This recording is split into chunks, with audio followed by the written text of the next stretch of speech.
और खबरों की शुरुआत करेंगे जम्मू कश्मीर से आ रही बड़ी खबर के साथ। एनआईए ने पुलवामा में लगाए पोस्टर, आतंकियों के पोस्टर लगाए गए हैं। 10-10 लाख रुपए का इनाम भी यहां पर रखा गया है। तो जम्मू कश्मीर से ये अहम खबर इस वक्त की आपको दे दें। एनआईए ने पुलवामा में पोस्टर लगाए हैं, आतंकियों के ये पोस्टर लगाए गए हैं। 10-10 लाख रुपए का इनाम भी रखा गया है। तो एनआईए की तरफ से अहम कार्रवाई यहां पर की गई है। पुलवामा से ये बड़ी खबर है। तस्वीरों में आप देख सकते हैं, बाकायदा इनाम का ऐलान किया गया है। आतंकियों के ये पोस्टर लगाए गए हैं। एनआईए ने ये पोस्टर लगाए हैं। 10-10 लाख रुपए के इनाम का ऐलान यहां पर किया गया है। कौमी तहकीकाती एजेंसी की जानिब से अपनी नेमत का पहली दफ़ा मिलिटेंटों के जो पोस्टर यहाँ पुलवामा में चस्पान पाए गए हैं, जिसमें कि 10 लाख रुपया तक इनको इनाम रखा गया है, जो इनकी इतला देगा। तो इसमें जो है जो पाकिस्तानी है और 2 जो है वो मुकामी मिलिटेंट है। तो पहली बार जो ये देखा गया है कि जो कौमी तहकीकाती एजेंसी जो है, तो उसने इतनी बड़ी जो इनाम जो है इन मिलिटेंटों पर रखा है जो मफरूर है। तो अभी तक यही देखा गया, जो ये पोस्टर है पुलवामा में पहली बार पाए गए ऐसे पोस्टर्स। अगरचे पुलवामा ज़िला से कोई मिलिटेंट इसमें ताल्लुक़ नहीं रखता है, लेकिन जो पोस्टर है ये पुलवामा में पाए गए हैं। हम आपको दिखाएं, ये डीसी ऑफिस पुलवामा है, यहाँ पर भी ये पोस्टर पाए गए हैं और दीगर जितनी भी जगह हैं यहाँ पर पुलवामा में, तो वहाँ पर ये पोस्टर पाए गए। बाज़ाब्ता इनमें नंबरात भी लगे हैं इन पोस्टर्स पे, और मिलिटेंटों की जो है तस्वीर भी है और इन पे रिवार्ड भी है। जो 10 लाख रुपये तक जो रिवार्ड रखा है एनआईए की जानिब से, वो इस पे रखा गया है। तो ये पहली बार देखने को मिला है कि अभी तक जो एनआईए की जो तहकीकाती एजेंसी है वो जो कार्रवाई कर रही थी, लेकिन पहली बार जो है ये इनामात और पोस्टर्स जो पाए गए हैं, जो मिलिटेंटों के जो पोस्टर है और जिन पे ऊपर इनाम भी रखा गया। बिलाल खान, न्यूज़ 18, पुलवामा। जिला कठुआ की तहसील लोहाई मल्हार की लोअर थाल पंचायत में एक दुकान में आग लग जाने से ये पूरी तरह से राख के ढेर में तब्दील हो गई। स्थानीय लोगों के मुताबिक शॉर्ट सर्किट की वजह से ये आग लगी। इन इलाकों में कुछ ही दिनों में आग लगने की कई घटनाएं सामने आ रही हैं। कई बार प्रशासन को इस सिलसिले में इत्तला दी जा चुकी है, लेकिन लाइट के निज़ाम को यहाँ बेहतर नहीं किया गया।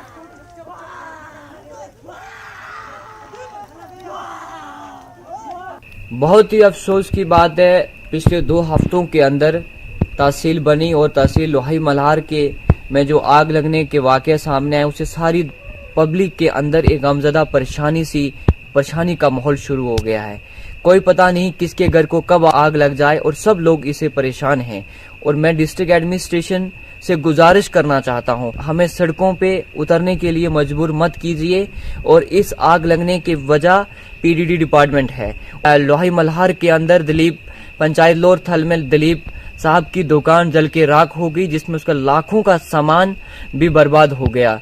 और मैं एलजी साहब से गुजारिश करना चाहता हूं कि ऐसे हादसे डिस्ट्रिक्ट कठुआ की सिर्फ एक ही कॉन्स्टिट्यूंसी में ऐसा क्यों हो रहा है, इसके ऊपर प्रॉपर इंक्वायरी बिठाई जाए और हमें भी पता चले। जिला कठुआ के पहाड़ी तहसील लोहाई मल्हार की लोअर थाल पंचायत में आग लगने की घटना सामने आई। आपको बता दें कि आग लगने के कारण दीप कुमार जो नामक शख्स है, उसकी करियाना की शॉप जो है पूरी तरह से जलकर राख होगी और इसके पीछे का कारण भी जो है वो शॉर्ट सर्किट बताया जा रहा है। आपको बता दें कि जिला कठुआ के पहाड़ी इलाकों की बात करें तो यहाँ पर अक्सर जो बिजली का निज़ाम जो दुरुस्त नहीं है और वहाँ पर बिजली जो है वो जो अक्सर वहाँ पर फ्लक्चुएट करती है, जिसके कारण स्पार्क होता है। स्पार्क के बाद आग जो है वो फैल जाती है, जिसके कारण इलाकों में काफ़ी नुकसान हो चुका है। आज तक बात करें 1 महीने की तो काफ़ी घटनाएं जो हैं इस तरह की सामने आई हैं और स्थानीय लोगों ने गवर्नर इंतजामिया से गुहार लगाई है कि जल्द से जल्द बिजली के निज़ाम को दुरुस्त कराया जाए, ताकि आने वाले दिनों में इस तरह की और घटनाएं सामने ना आ सकें।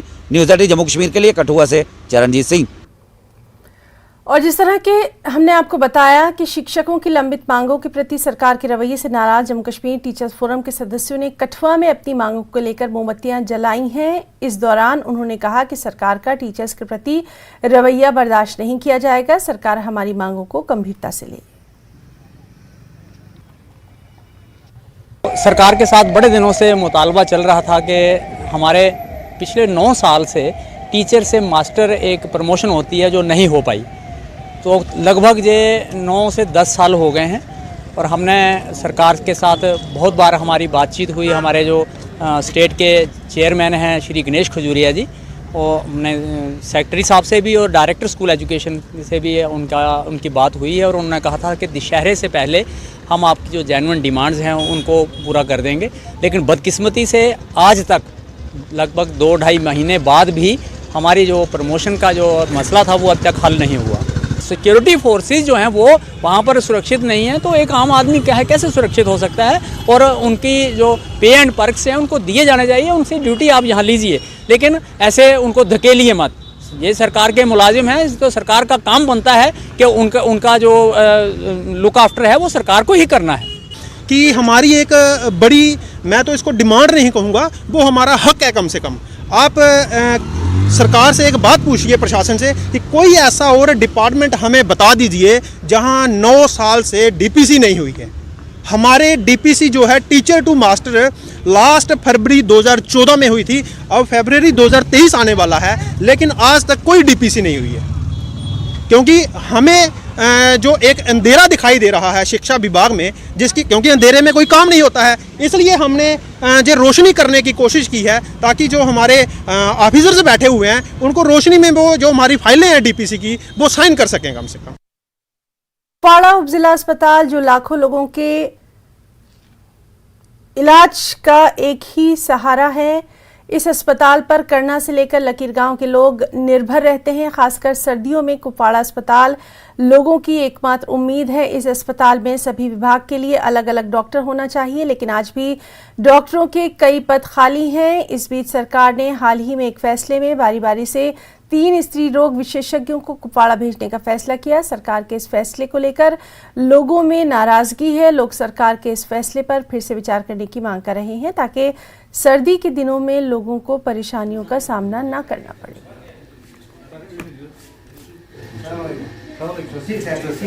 कि जो यहाँ डिस्ट्रिक्ट कुपवाड़ा की लीडरशिप है, एमपीज है, एमएलएज है, मंत्री रहे हैं, उन्होंने इस बात पर अपनी ज़बान को ताला क्यों लगाया है? क्या वो लोगों के रिप्रेजेंटेटिव नहीं है? क्या वो आज लोगों के पास नहीं जाते हैं? या क्या वो गाँव नहीं घूमते हैं, कल आने वाले इलेक्शन के लिए हमें वोट दे दो? क्या उन पर हक नहीं है कि वो इस अस्पताल के बारे में बात करें? क्या उनको हक ये नहीं है कि ये जो यहाँ प्रॉब्लम है लोगों को है वो इस पर बात करें? मुझे इस बात करनी चाहिए कि हमारे इस अस्पताल के साथ क्यों बार बार जुल्म हो रहा है, बार बार इसी को क्यों टारगेट किया जा रहा है। कभी इसको डिस्ट्रिक्ट अस्पताल का दर्जा दिया जाता है, जब कोई मैट्रिक पास होता है तो उसको 12th में चढ़ना है, इसको तो प्राइमरी में लगाया गया है। मुझे इस चीज़ का पर बहुत अफसोस है और उन लीडरों पर भी बहुत अफसोस है जिन्होंने अपनी ज़बान पर ताला लगाए। अदालत ने निकाला कि यहाँ जो गायनोकोलॉजिस्ट हैं उनको इसने गुरेज ट्रांसफ़र किया है। हम उसके खिलाफ बाज़ाब्ता आज ये प्रोटेस्ट कर रहे हैं क्योंकि वो ऑर्डर जो है वो रिवोक होना चाहिए, क्योंकि यहाँ ऑलरेडी डेथ ऑफ स्टाफ इज़ देयर, क्योंकि डॉक्टरों की बहुत ज़्यादा किल्लत है इस डिस्ट्रिक्ट हमारा जो हॉस्पिटल यहाँ पर कुपवाड़ा में है, इसमें ऑलरेडी डॉक्टरों की किल्लत है।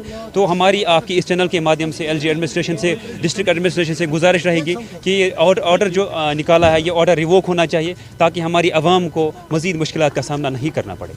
क्या आपका कहना सही है कि यहाँ पर डॉक्टरों की किल्लत है और किल्लत होने के बावजूद भी जो हमारे गायनी यहाँ पर थे हंदवारा से और कुपवाड़ा से उनको उठाया गया और गुरेज भेजा गया है, जबकि यहाँ से ही ज़्यादा लोग सफ़र हो रहे हैं? क्योंकि आपने देखा है, आपको पता है कि यहाँ कितना एरिया कवर हो रहा है, कुपवाड़ा और हंदवारा जो भी 2 हॉस्पिटल हमारे हैं इन पर कितना लोड है। लिहाजा हम चाहते हैं आपकी चैनल के माध्यम से हम गवर्नर साहब से ये कहना चाहते हैं कम से कम कुपवाड़ा ज़िले से डॉक्टर मत उठाइए, मेहरबानी कीजिए, ये हमारे साथ जुल्म हो रहा है। नाजरीन, सेहत शोबा बराह रास्त इंसानी जानों के साथ जुड़ा हुआ है और जब इसी शोबे पर तलवार गिरेगी तो मरीजों का हाल क्या होगा। यानी कि कुपवाड़ा ज़िले में पहले ही गायनेकोलॉजिस्ट की कमी है, क्योंकि ये वो ज़िला है जो श्रीनगर से 100 किलोमीटर की दूरी पर वाक़या है और इसी ज़िले से अब यहाँ गायनेकोलॉजिस्ट को गुरेज रोटेशनल बेस पर भेजा जा रहा है, जिसकी वजह से यहाँ के आवाम में इंतज़ामिया के तई गम गुस्सा पाया जा रहा है, क्योंकि ये वो इलाका है जो सरहदों के साथ जुड़ा है और कई इलाके ऐसे भी हैं जो 3 से 4 महीने के लिए कट रहते हैं और ज़िला सदर मुकाम से उनका राबिता मुनक़ता हो जाता है कि सरमा के दिनों यहाँ लोगों को इंतहाई तकलीफ देह सूरत हाल का सामना रहता है, क्योंकि कई इलाकों के लोगों को बर्फ़ चीरते हुए कुपवाड़ा सब डिस्ट्रिक्ट अस्पताल पहुँचना पड़ता है, जिसकी ताज़ा मिसाल पिछले साल मूरी के हमें देखने को मिली, क्योंकि मूरी से एक मरीज़ को कुपवाड़ा आना पड़ा, लेकिन कुपवाड़ा में उससे गायनिकोलॉजिस्ट दस्तयाब नहीं था, फिर उसे श्रीनगर रुख करना पड़ा और रास्ते में उसके बच्चे और उसकी मां की मौत वाक़या हो गई, जो कई दिनों तक सुर्खियों में रहा। तो उम्मीद ये है, दुआ ये है कि उस तरह के हादसात दोबारा रोनमा न हो, इसलिए सरकार को चाहिए कि कुपवाड़ा ज़िले में मज़ीद डॉक्टरों को भेजा जाए, न कि यहाँ ही के डॉक्टरों को दूसरी जगह मुंतकिल किया जाए। नेटवर्क 18 के लिए कुपवाड़ा से यहिया सुल्तान। यहाँ रुकना चाहेंगे एक छोटे से ब्रेक के लिए। जिले को कश्मीर से जोड़ने वाली ऐतिहासिक मुगल रोड दूसरे दिन भी वाहनों की आवाजाही के लिए बंद है। मुगल रोड पर पोशाना पीर की गली के बीच आज सुबह फिर हल्की बर्फबारी हुई है और इसकी वजह से वाहनों की आवाजाही को बंद रखा गया है। इसके चलते क्षेत्र में 2 से 4 इंच के बीच बर्फ रिकॉर्ड की गई है। गौरतलब है कि वीरवार की रात्रि को मौसम विभाग की बारिश और बर्फबारी की चेतावनी के बाद मुगल रोड को यातायात के लिए बंद कर दिया गया था। इसके बाद आज 2 दिनों से मुगल रोड यातायात के लिए पूरी तरह से बंद है, जिससे क्षेत्र के लोगों को काफी परेशानियां हो रही हैं। हालांकि इस बारे में आज न्यूज़ 18 से बात करते हुए PWD मैकेनिकल विंग पुंछ के assistant executive engineer Mohammad Tariq Khan ने जानकारी दी कि अगर आज दोपहर बाद मौसम साफ हो जाता है तो मुगल रोड को खोलने के लिए बर्फ हटाने का अभियान शुरू किया जा सकता है।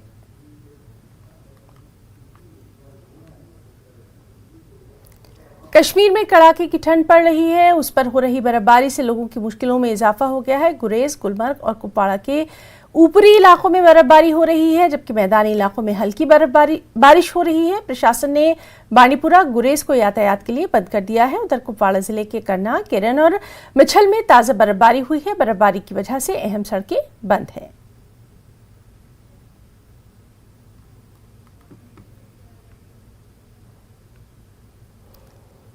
और गुलमर्ग की ताज़ा जानकारी के लिए हम रुख करेंगे। हमारे साथ मौजूद हैं हमारे साथी मुनीर हुसैन हुर्रा। मुनीर, इस वक्त मौसम का हम आपसे हाल जानना चाहेंगे और ख़ास तौर पर क्या कुछ एडवाइजरी जो है वहां पर जारी की गई है?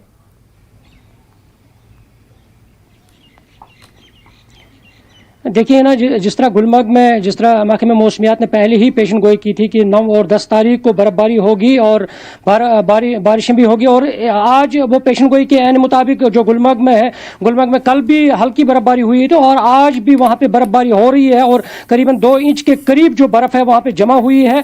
और इस सिलसिले में जो एडवाइजरी की बात आपने पूछी है, और उसमें पहले ही एडवाइजरी जारी कर दी गई है, मशीनरी जो है वो अलर्ट कर दी गई है। और इसी तरह टंगमर्ग में जो मैकेनिकल डिपार्टमेंट है और गुलमर्ग डेवलपमेंट अथॉरिटी है और महकमा टूरिज्म जो है उनका भी उसमें इश्तराक है, और उन्होंने पहले ही मुश्तरका तौर पे जो वहाँ पे मशीनरी है वो अलर्ट कर दी है। और इस तरह गुलमर्ग में अभी जो बर्फबारी हो रही है, वहाँ पे सड़कों से जो बर्फ हटाने का काम है वो जारी है। वहाँ पे जो मैकेनिकल डिपार्टमेंट है और गुलमर्ग डेवलपमेंट अथॉरिटी की टीमें जो है वो मुतहरिक है और वहाँ से बर्फ जो है हटाई जा रही है। और साथ साथ वहाँ पे जो गाड़ियाँ हैं उनको टंगमर्ग से ही गुलमर्ग तक जो जाने की इजाज़त है वो सिर्फ जंजीर बांध कर ही उन्हें जाने की इजाज़त दी जा रही है। और इस सिलसिले में अगर टंगमर्ग में बर्फबारी अभी नहीं है, वहाँ पे हल्की सी बारिश हो रही है, और इस सिलसिले में जो सयाह है उनको कहा गया है वो एहतियात बरतें और गुलमर्ग में घूमने फिरते के दौरान वो एहतियात से चलें, और ताकि फिसलन की वजह से कभी कभी हादसा भी पेश आते हैं। और उसमें यही कि जो सयाह है वो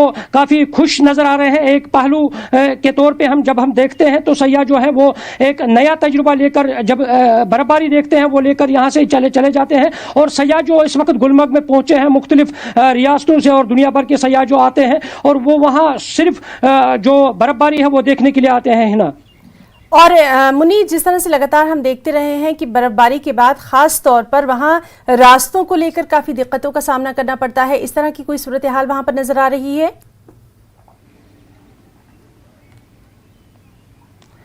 देखिए ना, अभी तक क्योंकि मैदानी इलाकों की जब हम बात करते हैं तो अभी हल्की सी बारिश हो रही है और गुलमर्ग में ही सिर्फ बर्फबारी हो रही है, क्योंकि वहां पे जो रास्ता है टंगमर्ग से गुलमर्ग तक 12 किलोमीटर का रास्ता जो है वो जिगजैग वे में है और इसीलिए वहां पे एहतियात बरतने की जरूरत है, क्योंकि इसलिए जब फिसलन वहां पे होता है और फिसलन की वजह से ही हादसा होते हैं, एक्सीडेंट्स होते हैं, इसलिए जो एडवाइजरीज है वो जारी की जाती है। और गुलमर्ग के अंदर की जब हम बात करते हैं, गुलमर्ग बाउल के अंदर की बात करते हैं, वहां पे पहले ही जो बर्फ है उसमें हटाने का काम शुरू किया जाता है और वहां पे पहले ही गुलमर्ग के अड्डा जो है वहां पे गाड़ियों को रुकने की इजाजत दी जाती है, क्योंकि जो अंदर बाउल है वहां के गाड़ियों को अंदर जाने की इजाजत नहीं दी जा रही है। वहां से पैदल जो सयाह है वो वहां पे घूम रहे हैं और क्योंकि वो फिर घोड़े का इस्तेमाल करते हैं, स्लेज का इस्तेमाल करते हैं और पैदल जो टूरिस्ट गाइड्स होते हैं उनका सहारा लेकर वो वहां से घूम सकते हैं ताकि वो बच सकते हैं, क्योंकि हादसा फिसलन की वजह से है ना।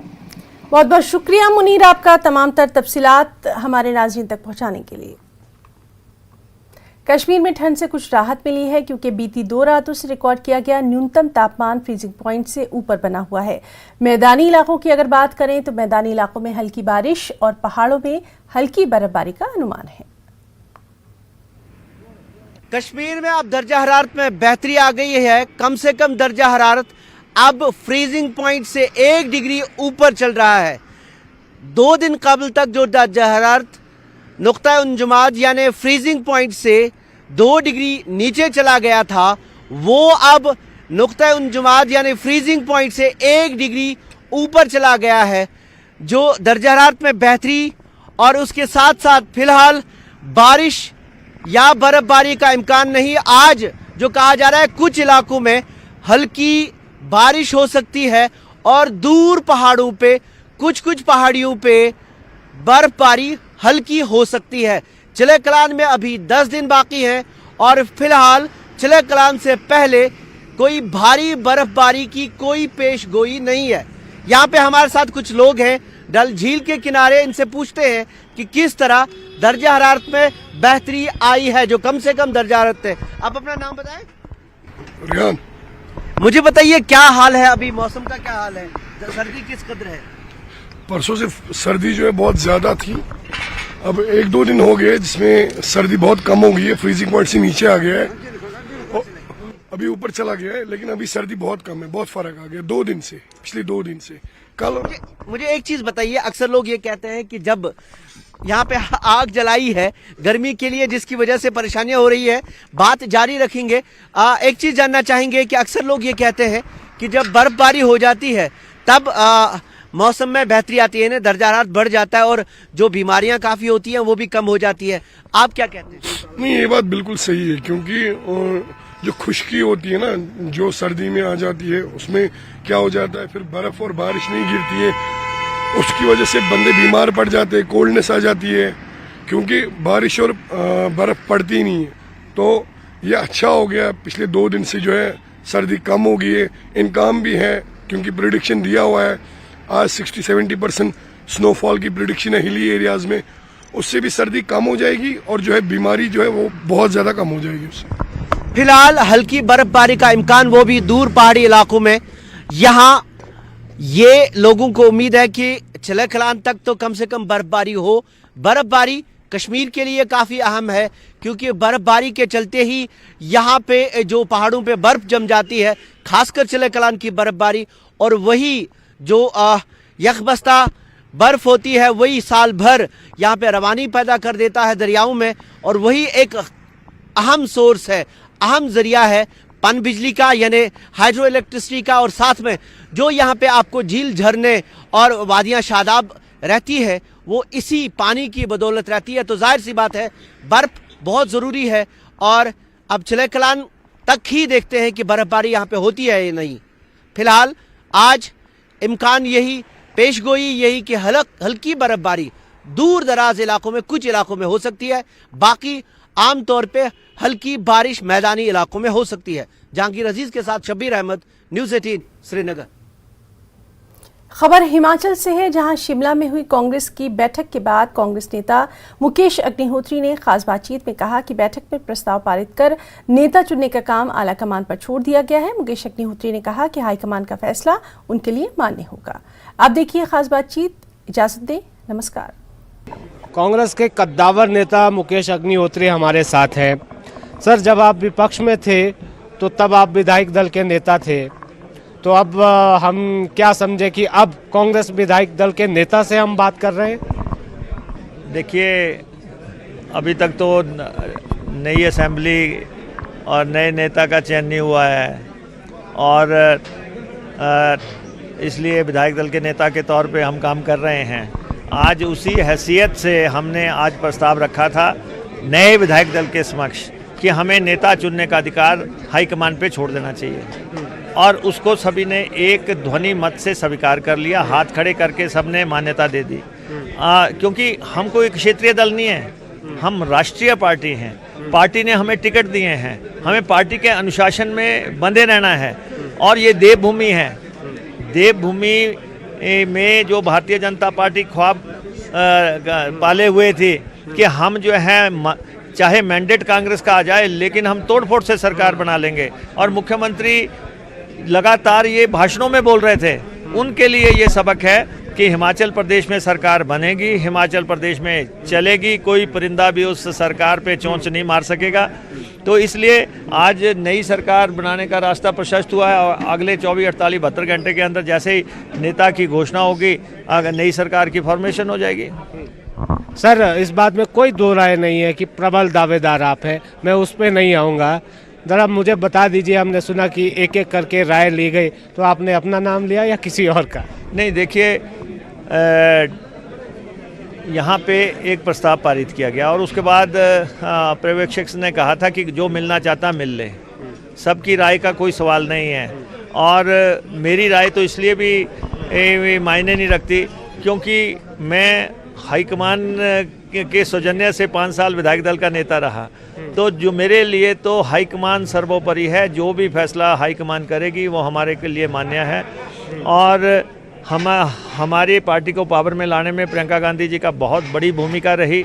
उन्होंने यहाँ पे रैलियाँ की, उन्होंने यहाँ पे कार्यक्रम किए, हमारा जो मैनिफेस्टो था उसको उन्होंने लागू करवाया और अब लोगों की उम्मीदें कांग्रेस पार्टी पे हैं। ये इन मसलों पे आप सोचें कि कांग्रेस कोई डिवाइड हो जाएगी, ऐसा कुछ नहीं है। हिमाचल प्रदेश होगा पार्टी सर्वमान्य तरीके से सरकार चलेगी और दौड़ेगी और जो जनता से वायदे किए हैं उस पर अमल होगा। लोगों की बहुत उम्मीदें कांग्रेस पार्टी से हैं और वर्कर और प्रदेश की जनता चाहती है कि प्रदेश में परफॉर्मिंग गवर्नमेंट आए।